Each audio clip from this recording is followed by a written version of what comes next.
Escucharte y te escucho, escúchame los dos. Escuchamos a otros que vengan con dos. Muchas gracias. Bueno, vamos tan solo por situación de tiempo, no por otro tema. Vamos a pasar a la próxima ponencia.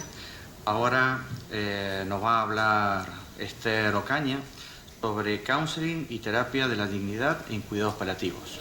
Y después va a ser su significación, que es construyendo un legado. Esther. Gracias, Pablo. Muchas gracias a todos vosotros por compartir juntos estas jornadas de familia y cuidados paliativos. Yo os voy a hablar un poquito del counseling y terapia de la dignidad.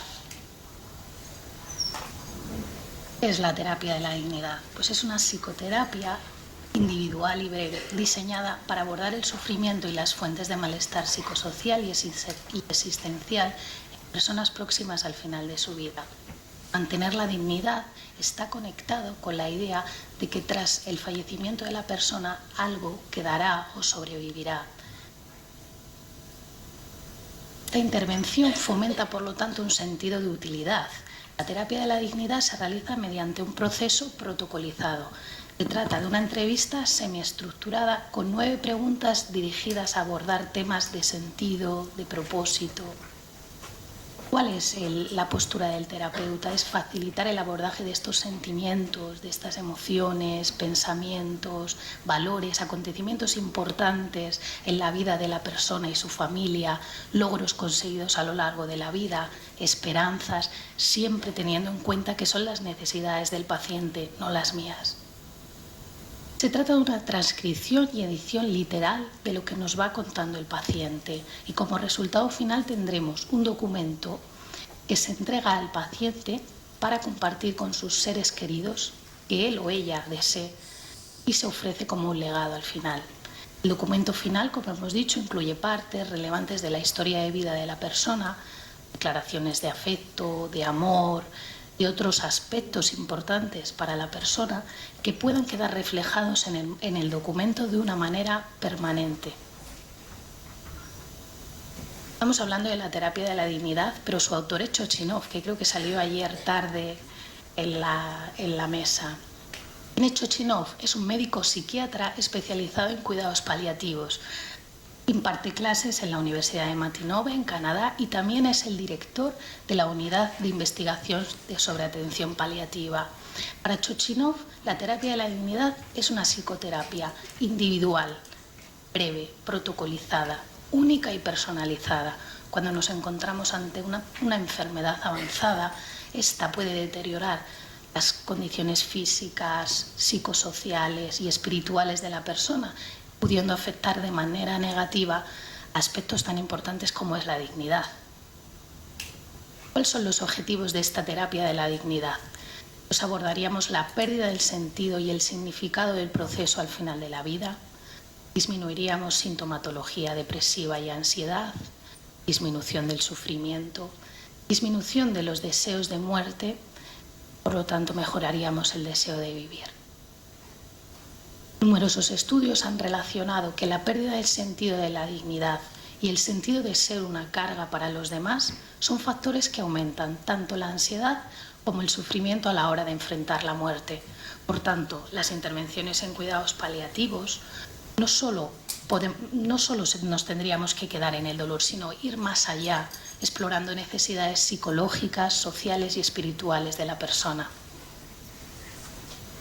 En este artículo, Chochinov dice la medicina, el A, el B y el C del cuidado en el paciente, ubica a la terapia de la dignidad en un marco de trabajo multidisciplinar y destaca 4 puntos claves: el A, el B, el C y el D. La A de actitud, la B behavior, en inglés la traducción comportamiento, la C de compasión y la D de diálogo. Es la actitud, es la necesidad que tienen los profesionales a la hora de explorar esas actitudes en el paciente, no de la manera de las que son, como nos ha explicado antes Pablo, sino cómo son percibidas por el paciente.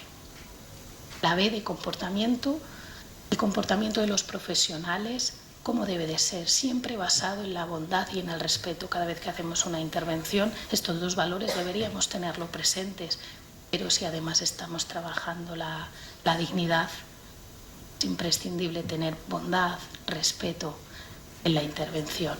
La compasión es conocer el sufrimiento del otro, acompañándolo y en la manera de lo posible aliviarlo. Y el diálogo, Chochinov dice que este es el punto clave de la terapia de la dignidad. Es un intercambio de información entre paciente y terapeuta. Es una información entre ambos. La terapia de la dignidad, por tanto, se trata de una terapia no farmacológica diseñada para disminuir el sufrimiento y la angustia existencial en pacientes con una enfermedad avanzada. Existe una baja tasa de rechazo, un 19,6%, y de retirada un 22%. Aquí nos encontramos cuando la persona fallece antes de la finalización del protocolo. Estos datos, por tanto, indican y refuerzan que el sentido y el significado de la vida, trabajado desde un marco de trabajo multidisciplinar, podemos dar apoyo, seguridad y accesibilidad a pacientes próximos al final de la vida. El protocolo de la terapia de la dignidad, lo primero que habría que hacer sería identificar al paciente. ¿Qué paciente podría beneficiarse de esta terapia tanto por sus condiciones físicas o cognitivas? Una vez que hemos seleccionado al paciente, le presentamos y le explicamos la terapia de la dignidad, en qué consiste y aclaramos alguna duda que tuviera. Realizamos la entrevista según el protocolo en una sesión, pudiendo utilizar 2. Cada sesión es de 1 hora de duración.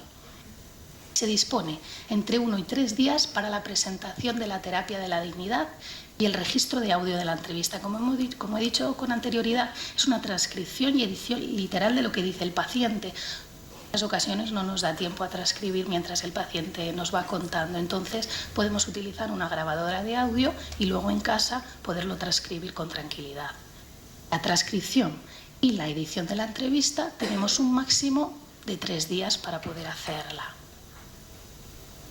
Se la presentamos al paciente para recibir su aprobación o alguna modificación que él considerara o ella quisiera aclarar. Entre esto tenemos entre 1 día, 2 días para poder llevarlo a cabo y de nuevo volvemos a hacer la lectura con el paciente para recibir su aprobación. Entregamos al paciente una copia impresa del documento una vez ya revisado y el último punto, que no menos importante, exploramos con qué personas quiere compartir este documento. A veces nos encontramos que quiere compartirlo con más de una persona. Entonces entregamos las copias necesarias para poder entregar una copia a cada persona con el que el paciente quiera compartir esta terapia. Y como hemos dicho, la terapia de la dignidad tiene 9 preguntas de protocolo. Os presento un poco el caso clínico. Se trata de un varón de 76 años, consciente y orientado en las 3 esferas.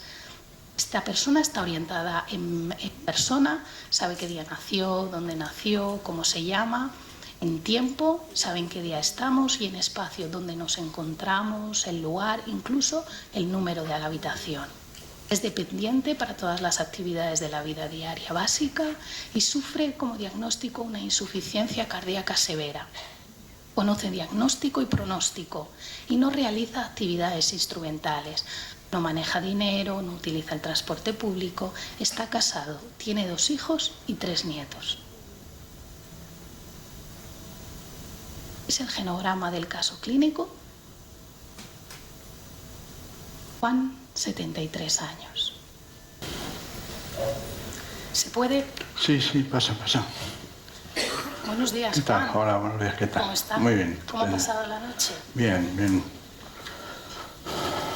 ¿Se acuerda lo que hablamos ayer, Respiración. Juan? Sí, que venías hoy, que me ibas a hacer una serie de preguntas para ir dejando un poco el legado, en fin, lo que quería saber mi familia. ¿Está preparado? Sí, yo creo que sí, está pensando, sí. A ver, dime. Pues vamos allá. Haciendo un repaso de tu historia... ¿Le puedo tutear, Juan? Sí, por supuesto. Sí. Haciendo un repaso de tu historia de vida, ¿qué partes recuerdas especialmente significativas? ¿Cuáles que han sido cuando te has sentido mejor, más vivo?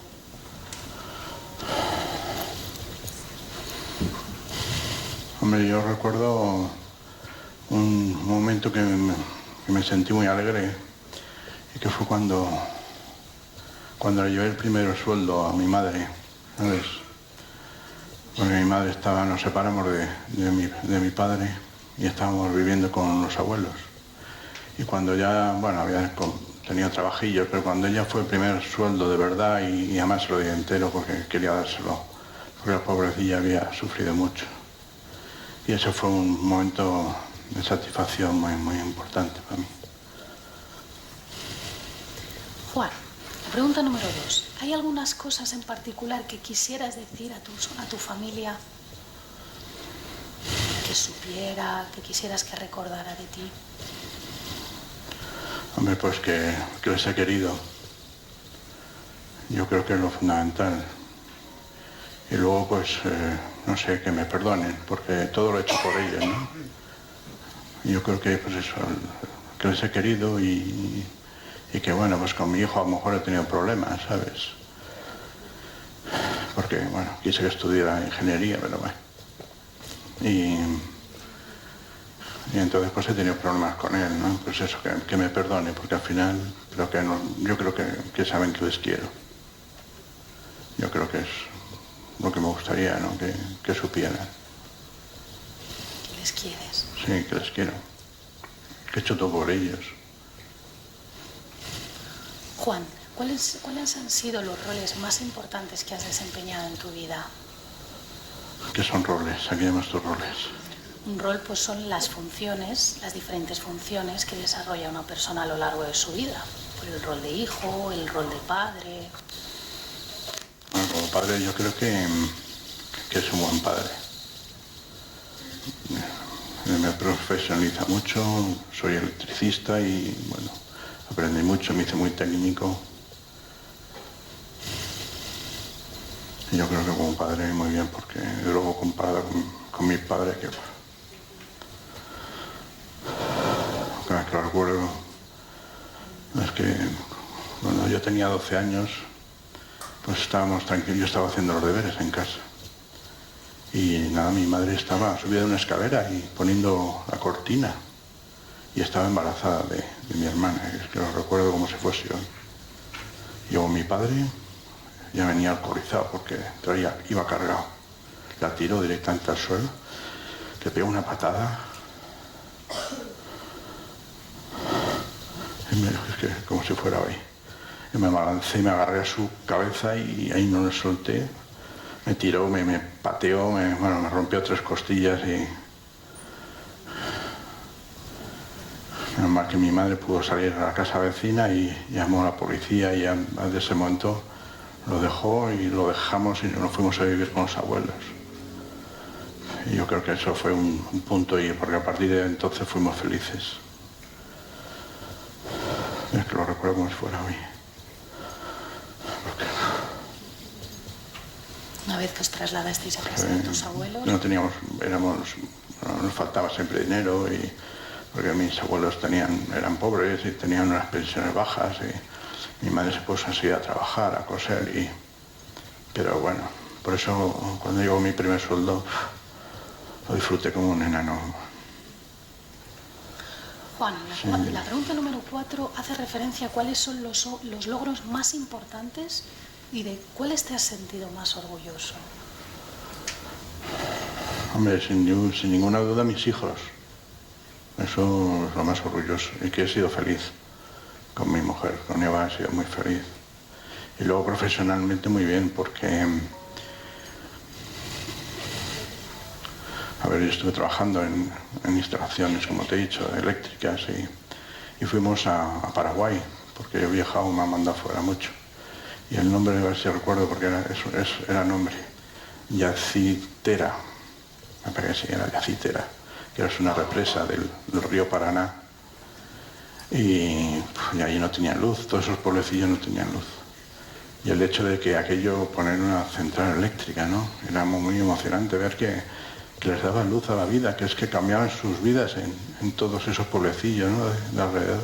Qué bonito, Juan, dar luz a la vida. Sí, pero además que es que no, pues eso, imagínate con velas ya podían poner, aparte de electrodomésticos, que tampoco tenían muchos, pero podían poner negocios, podían poner, yo qué sé, cualquier cosa, ¿no? Motores, es que era fundamental, ¿no? Y eso es impresionante, y ver pues las sensaciones a darle a un botón, ¿no? Una palanca y boom, todo iluminado de noche. Era muy bonito, muy bonito. Eso fue precioso, eso es un... Luego, pues bueno, tenía que viajar y me tiré fuera, ¿no? Bastante tiempo. Pero me venía, eso fue duro para mí, pero yo creo que sí, mis logros, sí. Familiar y profesional. Sí. Juan, la pregunta número 5, ¿algunas cosas en particular que quisieras decir a los tuyos o que quisieras decirles de nuevo? A mi padre, que por qué fue tan cabrón. No sé, nunca lo entendí por qué tanta maldad, ¿no? Y bueno, estaba borracho, llevaba borrachos, bueno, eso de acuerdo, puede ser un... ¿no? Porque llegaba un momento que no controlaba, pero no sé, y luego pues eso, que... No sé, a mis hijos un poco, ¿no? Que bueno, que estoy con ellos, que les he querido, yo creo que esas son... Juan, imagínate que estuviera aquí tu padre, ¿qué le dirías? Claro, no sé. ¿Que por qué no has pedido perdón? Yo pido perdón a mis hijos, enseguida intento pedirlo a mi mujer, que yo qué sé, cuando nos enfadamos, y ves que no te, pues le pides perdón o lo has hecho mal, bueno, pues un poco... Mi padre, nada igual. Es una cosa, nunca entenderé tanta maldad. Se no había hecho nada a mi madre. Mi madre que era buenísima, no entiendo. Nunca lo entenderé, eso nunca lo entenderé. Lo tengo ahí como si fuera hoy, hace la retorta de años que ya no... Juan, ¿cuáles son las esperanzas y los sueños para tus seres queridos? Hombre, yo creo que mis sueños, yo creo que se me han cumplido, ¿eh? Sí, porque yo quería siempre tener un hijo ingeniero, y entonces con mi hijo pues al final no quiso ser, y que te he dicho un poco antes, ¿no? Que tuve broncas con él, al final pues se metió en administración y bueno. Y tenía yo ahí un poco, bueno, pues... Luego mi hija pues tampoco quiso estudiar, estudió, bueno. Y luego mi hijo se casó con una ingeniera, bueno, pues... Y luego pues su hijo Enrique, pues ha elegido, ya yo que sé, después de tanta paliza que se ha dado, pues va a ser ingeniero, entonces ya, eso ha sido... Sí, eso parece una bobada, pero yo que sé, tener estudios, bueno, yo lo he pasado mal, ¿sabes? Me costaba mucho aprender y las nuevas técnicas, los nuevos, bueno, pues trabajamos con cosas muy importantes y, ¿sabes? Y eso a mí me ha costado y pues no tenía base, entonces, ¿sabes? Cálculos y, bueno, eso me ha costado mucho en mi vida. Y eso me parece que es importante. La pregunta número 7, ¿qué has aprendido de la vida y qué te gustaría transmitir a los demás? ¿Qué consejos le darías a tus hijos, a tu esposa, a tus amigos?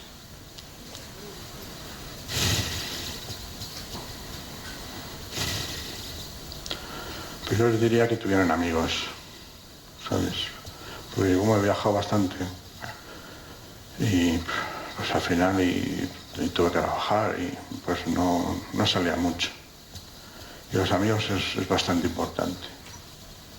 Que tuvieran amigos, yo creo que la amistad es importante. Y luego, bueno, yo soy creyente, yo creo en Dios, yo creo que Dios existe y que es importante también, ¿no? El tema de Dios, pues que está siempre ahí, que lo puede coger. Sí, yo creo que esos serían los dos. Yo creo que sí. Estoy contestando bien, ¿no? Muy bien, Juan.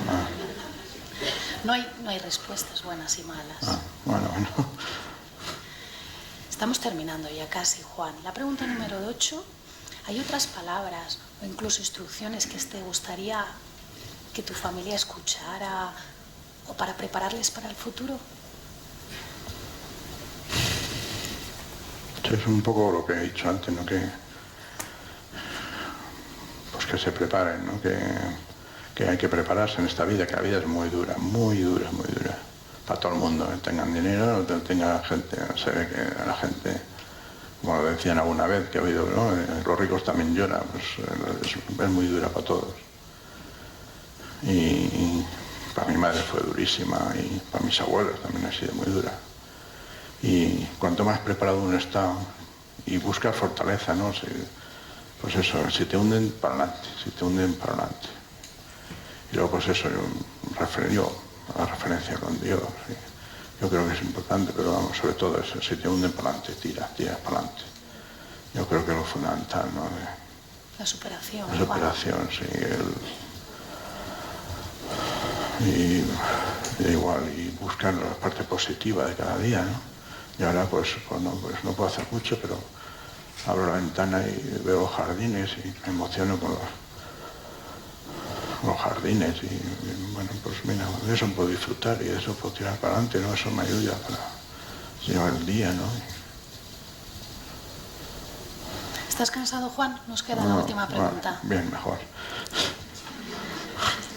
En la creación de este documento permanente, ¿te gustaría añadir algo más? Pues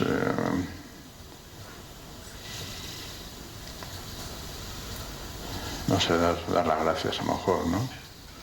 Y bueno, yo esto pensaba que no iba a ser, la verdad es que ha sido bonito un poco repasar, ¿no? Hacer especie de test, ¿no? Y ha sido bonito, pensaba que iba a ser una bobada, pero me he quedado en paz, ¿no? Me he quedado en paz. ¿Has estado a gusto? Sí, sí, porque, bueno, remueves cosas. Pero es bonito dejarles un papel, mira que os he querido, que, ¿no? Deciros gracias y ¿sabes? Y la verdad es que está bien, lo que nunca he escrito cartas y esto, pues mira, es un bonito detalle, ¿no? De ahora, bueno, pues que se vayan y que les he querido, ¿no? Que yo les he querido. Juan, voy a llevarlo a casa, vamos a transcribirlo. Mañana hacemos las modificaciones que me digas hasta que quede a tu gusto. Vale, muy bien. Y luego vemos con qué personas quieres compartirlo. Vale, de acuerdo. Juan? Venga. Nos vemos mañana. Estupendo. Venga, gracias Esther. Por compartir esta Vale, gracias.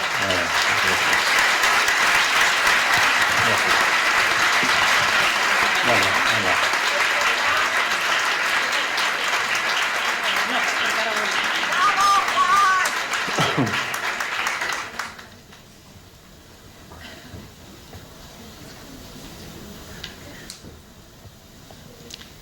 Hola Esther, ¿qué tal? Buenos Sí, días, Juan. pasa, ¿qué ¿Se tal? puede?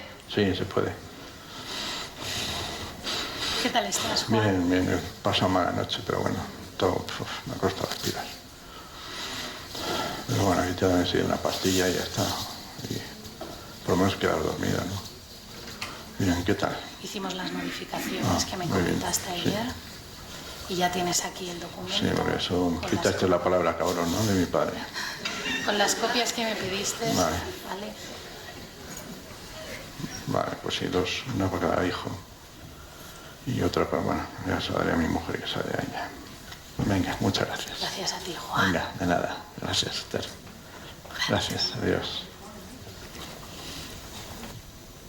Para la familia López, deseo de corazón que podáis disfrutar de este tesoro, de este regalo, y leerlo con la misma ilusión y la misma alegría con el que él lo ha hecho. Una experiencia única de aprendizaje. Gracias a Juan por su generosidad de compartir su vida, su historia con nosotros. Deseo que podáis saborear los detalles de todo lo que dice, incluso de lo que no dice. Seguro que le gustaría decir muchas más cosas, pero la entrevista es de tiempo limitado. Un gran abrazo a la familia López.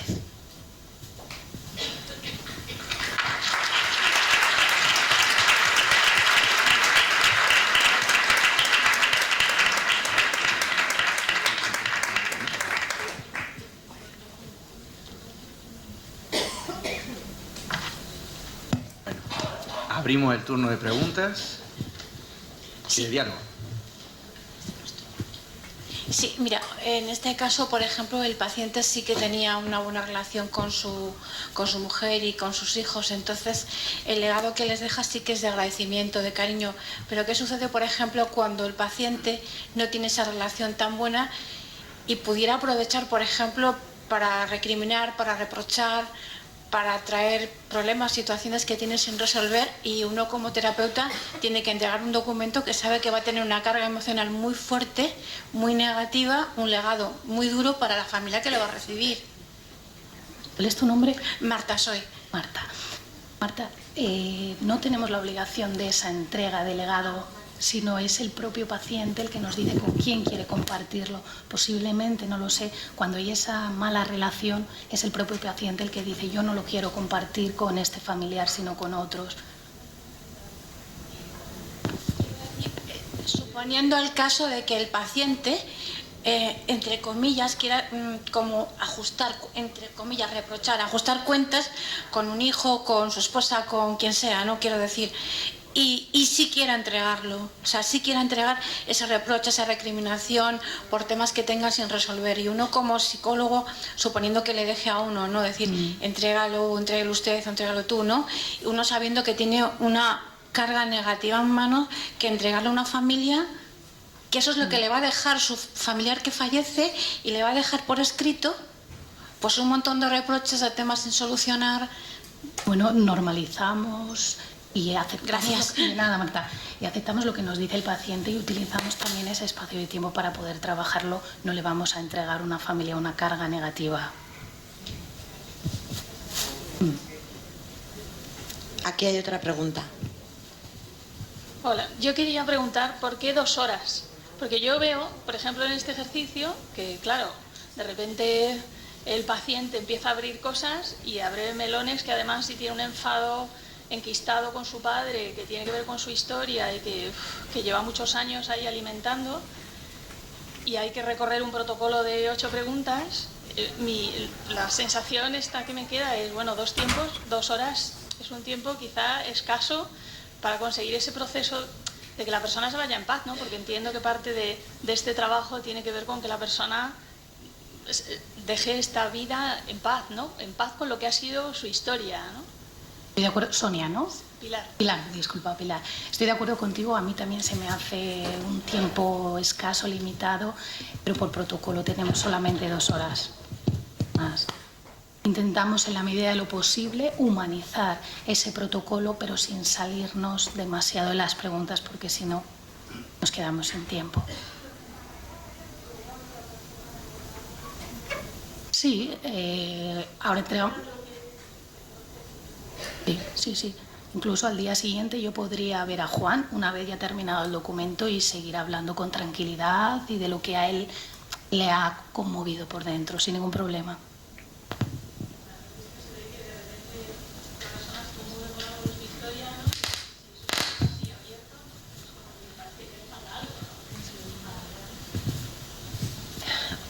Hola, soy Ana.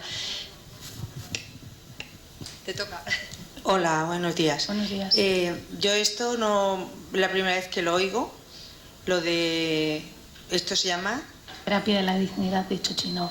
Sí, ¿y desde cuándo se está aplicando? Yo llevo 26 años en un hospital, aquí he venido varias veces a las jornadas y es un tema que siempre había oído, lo de las últimas voluntades, pero esto no lo había oído, ¿no? Entonces me sorprende porque lo veo como muy difícil. Primero, ese ejercicio es voluntario, la gente lo pide, o vosotros se lo ofrecéis en según qué sitios. Y luego, la persona esa, yo lo encuentro como muy admirable, ¿no? Que una persona se replantee cuando lo normal es que parece que uno no quiere ver lo que ves en los demás, ¿no? Pero que luego tenga que resumirse lo que habrá dicho en 2 horas, pero esa persona a lo mejor ha estado ahí, pues que luego eso se pueda transcribir y que esa persona luego vamos, me parece, y eso es gratis.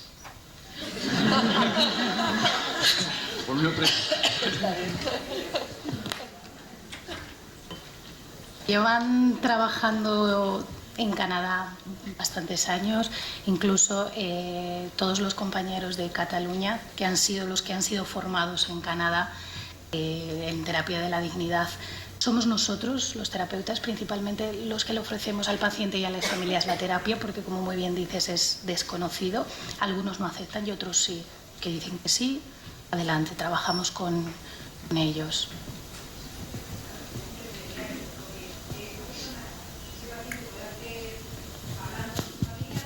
No lo ha hecho nunca, no están entrenados a hablar, no se tocan temas tan profundos, a lo mejor, ¿no? Se valoran otras cosas, a lo mejor como si comprar un coche, cambiar de casa, pero que si mañana me muero, ¿qué hacemos? ¿No? Son preguntas de sentido.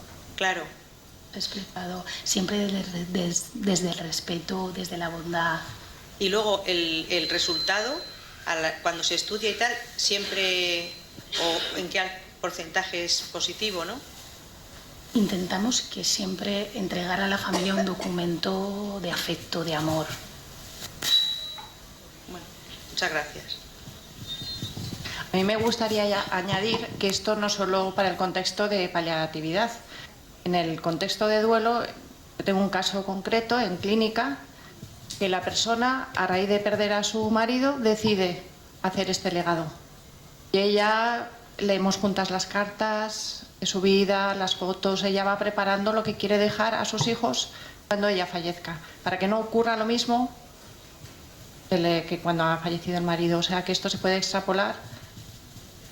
Y esto además en paliativos sale mucho el tema de los malos tratos. Y se aborda, claro que se aborda. La terapia de la dignidad no se suministra sistemáticamente. Venga, todo el mundo vamos a hacer la terapia de la dignidad. Sino que en el encuentro con el paciente de intervenir, pues vas vinculando, vas conociendo su historia y se la ofreces. Entonces siempre tiene un sentido para él. Por lo cual esas 2 horas pues es lo que, digamos, la parte medular, pero hay un trabajo previo muy interesante. Antes de pasar a la próxima pregunta, yo añadiría, ¿no? Esto es una herramienta, es una habilidad, ¿vale? Ahora, aplicada desde actitud y habilidad del counseling, no es lo mismo que alguien se ponga a hacerte una serie de preguntas porque lo ha escuchado y, bueno, me pongo yo aquí a hacer terapia de dignidad, pero no, es que hace falta esa actitud de compasión, de benevolencia, de aceptación incondicional del otro, de respeto, al final y al cabo, de aceptarlo tal cual es. Pues yo creo que es lo que le da esa cobertura, ¿no?, de humanidad a la herramienta. Esto al fin y al cabo es una herramienta, pero que, bueno, que se hace con mayor humanidad si se utilizan las habilidades y la actitud del counseling, ¿no? Tan solo eso. Bueno, que yo soy Ana y creo que me lo habéis contestado entre los 3. Si era un poco más que nada, si esa herramienta la tenéis un poco, la utilizabais en general a todo mundo o elegíais un poco el perfil, el protocolo del paciente para realizarla, pero entre los 3 me habéis solucionado. Así que muy bien, me gusta mucho.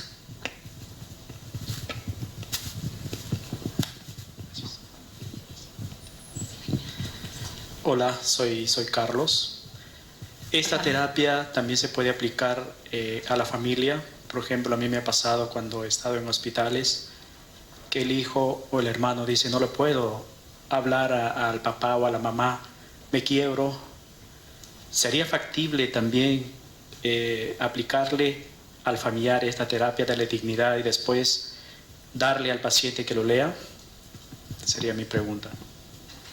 Siempre que beneficie al paciente y a la familia no tendría que haber ningún problema. Si el familiar se expresa mejor,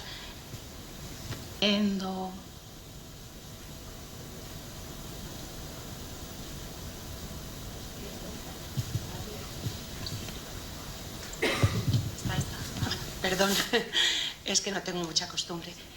Yo pienso que este trabajo previamente en personas que a lo mejor necesitamos hacerlo, pero que no tenemos un terapeuta cerca, puede venir de un deseo grande de paz de corazón, de paz con Dios, de paz con tu alma, de perdonarte a ti mismo y perdonar a los demás.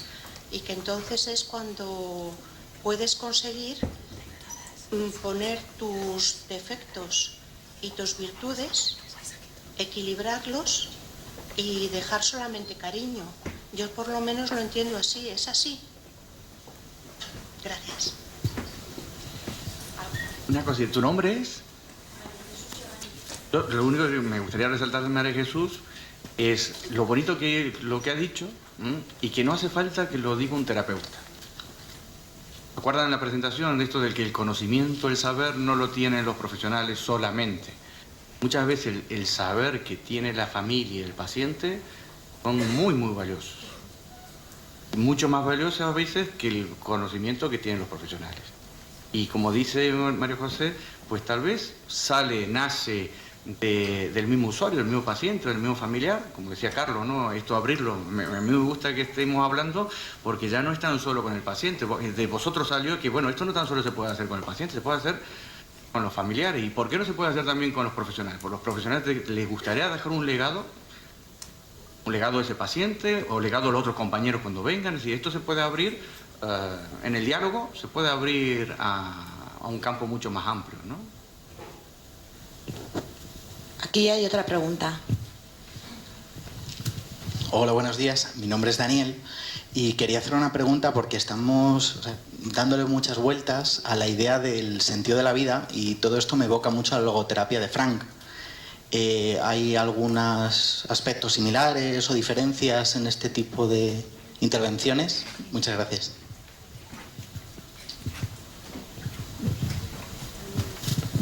Yo creo que la logoterapia empapa este tipo, el counseling lo empapa. Yo no lo pondría como algo específico. Vamos a intervenir desde el punto de vista que hacía Viktor Frankl, sino que sea transversal, que empape cualquiera de nuestras intervenciones, porque precisamente habla del sentido del sufrimiento. ¿Y quién no ha sufrido? La vida está plagada de momentos de sufrimiento. Y yo le veo mucha similitud cuando en la terapia de la dignidad estás poniendo palabras a tu sufrimiento. Le das un sentido. Es curioso como cuando verbalizas lo que te hace sufrir, como que el escucharte hay algo que transforma.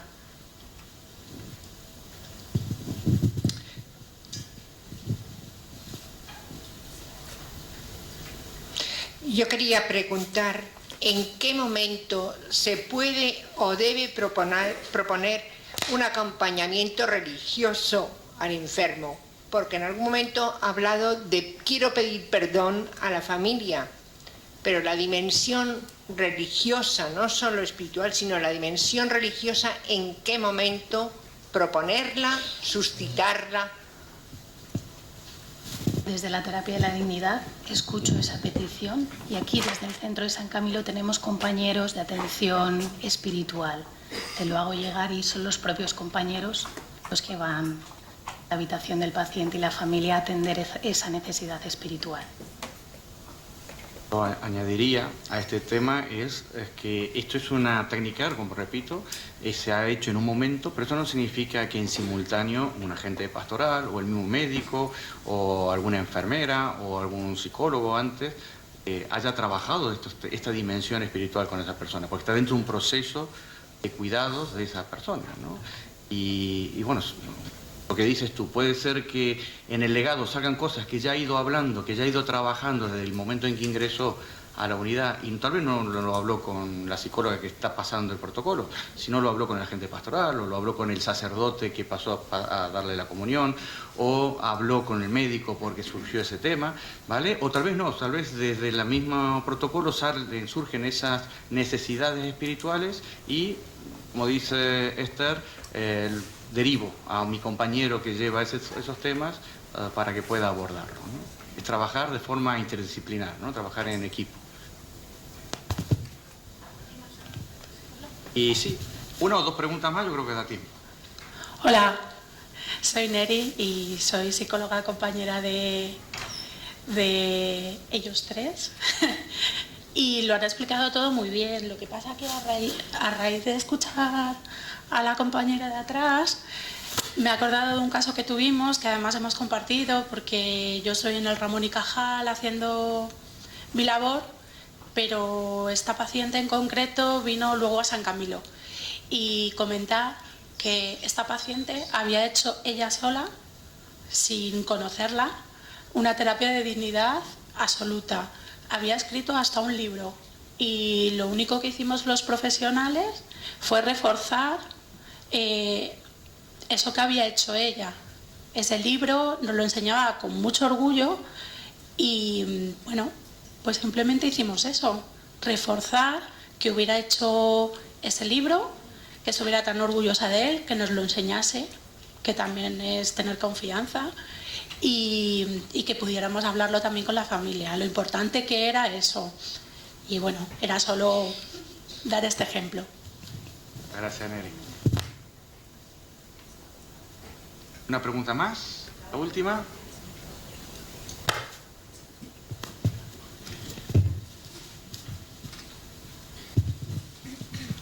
Hola, buenos días. Mi nombre es Lilia, soy enfermera.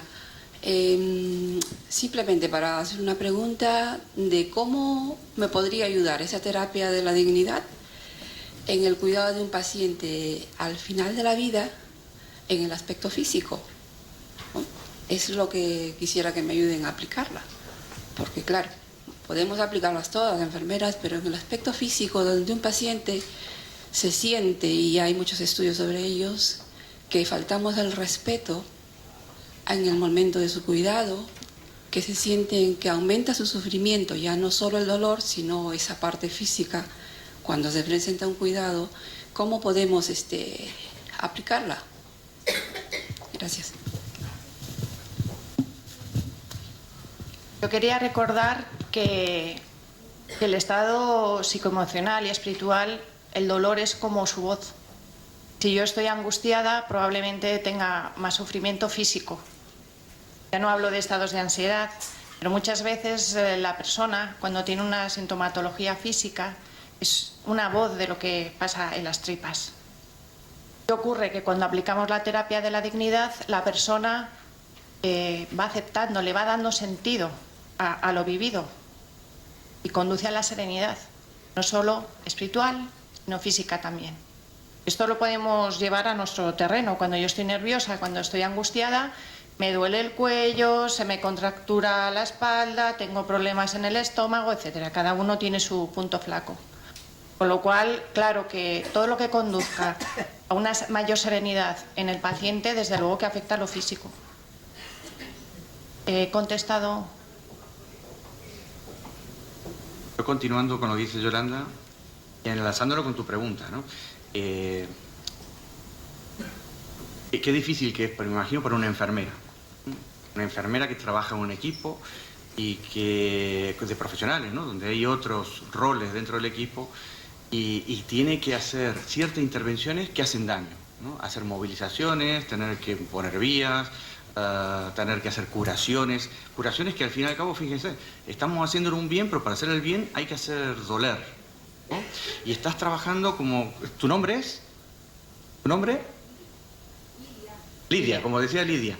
Estoy trabajando con alguien con material, bueno, tierra sagrada, material sumamente sensible, una persona que es vulnerable, que está al final de la vida y que cada intervención que tiene que hacer ella a nivel físico, si no se siente acompañada por las intervenciones de los otros miembros del equipo, pues cada intervención que yo hago, hasta puedo sentirme culpable por hacerle doler, por hacer una curación, por una úlcera, por curar una úlcera, ¿no? Porque estoy dando todavía más sufrimiento. Gracias a Dios que sé que esa curación después va a darles más beneficio.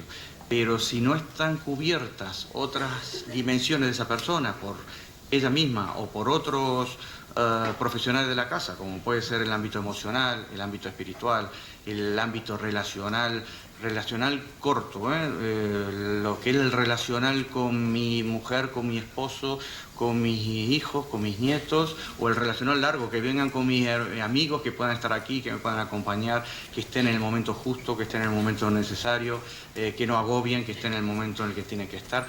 Pues si no hay un trabajo en equipo, pues muy posiblemente, como dice Lidia, queda corto, y el profesional que está atendiendo a nivel físico sufre porque sabe que cada una de sus intervenciones, por más que son necesarias, no son suficientes. Y además hacen doler.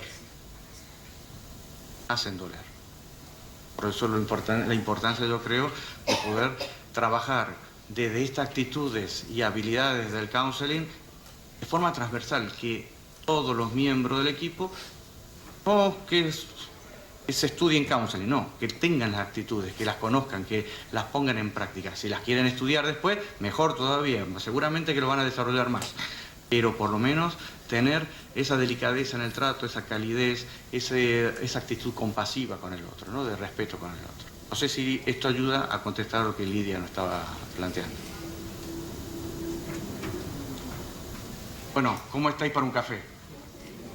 ¿Es buena hora? Pues muchísimas gracias. Hacemos un corte de media hora y volvemos para la última ponencia de Yolanda y la última explicación. Escúchame los dos. Iremos poco a poco oyendo al corazón. Escúchate y te escucho, escúchame los dos. Ya escuchamos a otros que vengan a un mundo nuevo. Escúchate y te escucho, escúchame los dos. Iremos poco a poco